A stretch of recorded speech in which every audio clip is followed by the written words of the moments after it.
Hey everyone, and welcome to RUBIN'S Mind Lab, where we break down the latest research into what it really means. Ever wondered if testing kids in one language is enough to understand how they'll learn to read, especially if they speak two languages? Well, this fascinating new study dives right into that question. Imagine you have kids in school who speak both Spanish and English. That is a huge group in the US, and they're often learning to read in both languages at the same time.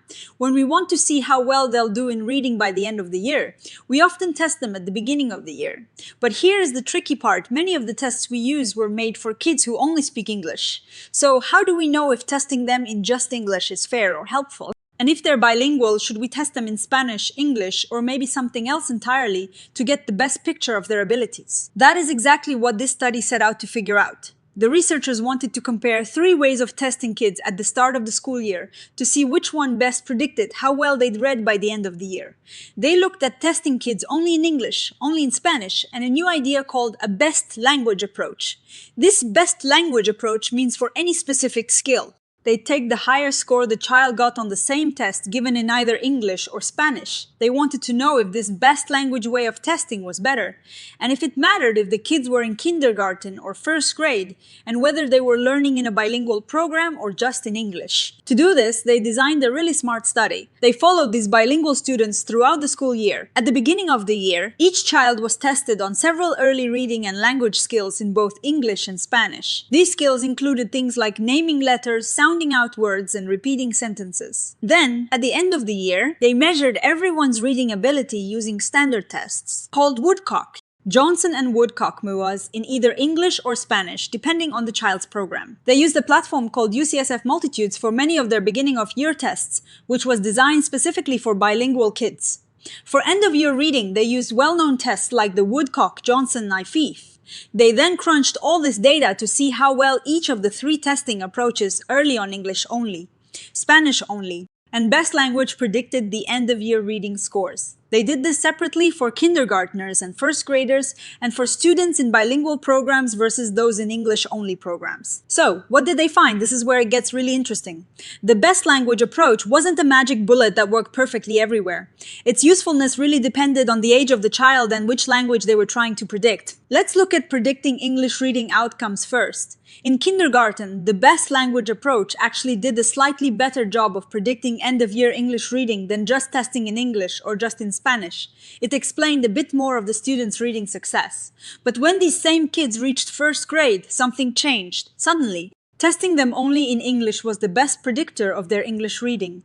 The best language approach didn't offer much extra help, and testing only in Spanish lagged far behind. This trend was similar even for kids in English-only programs.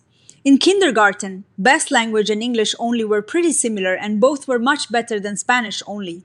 But by first grade, English only testing was clearly the winner for predicting English reading. It seems like by first grade, when kids have a good handle on reading words in English, just testing that skill in English is super effective.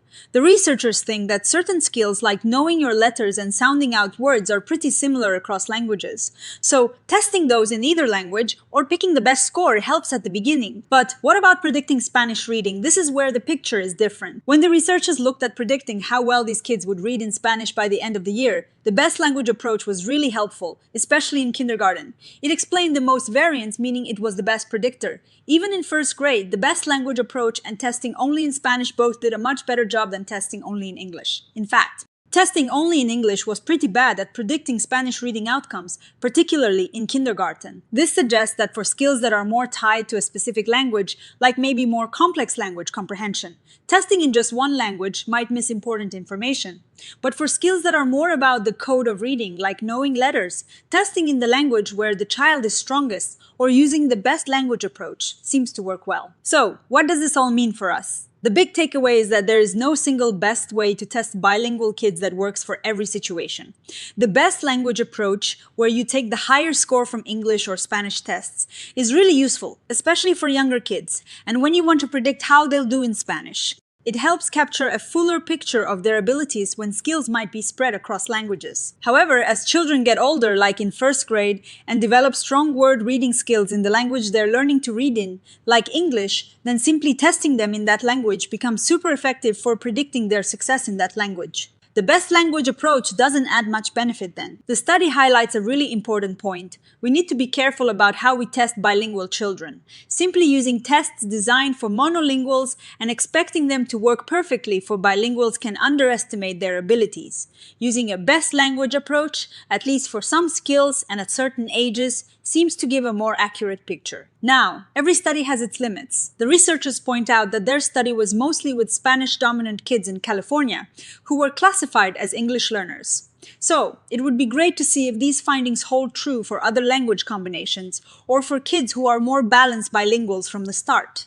Also, some of the early tests had a floor effect, meaning some kids scored so low it looked like they knew nothing, but it might have just meant they didn't have enough language to even answer the question.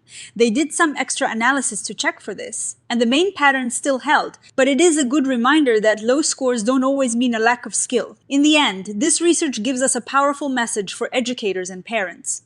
It tells us that we should think more carefully about which language we use to assess a child's skills, depending on their age, the specific skill we're measuring, and what language we want to predict their success in. We shouldn't just stick to one language for everyone. What do you all think? Have you experienced these kinds of testing differences with bilingual kids? Let me know in the comments below. And if you found this breakdown helpful, please give this video a thumbs up and subscribe to RUBIN'S Mind Lab for more explorations into the fascinating world of psychology and science. Thanks for watching, and I'll see you in the next one.